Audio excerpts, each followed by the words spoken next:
Dito kami mga lodi sa Silang. Dito kami sa Silang Public Market sa highway.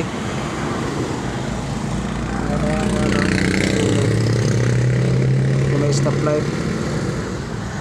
I-install namin yan yung Sisling Crossroad Sisling.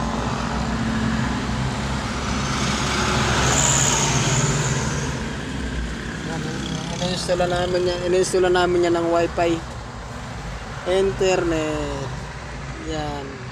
May ano pa yan dyan may resort pa yan. Yan ang resort. Bye.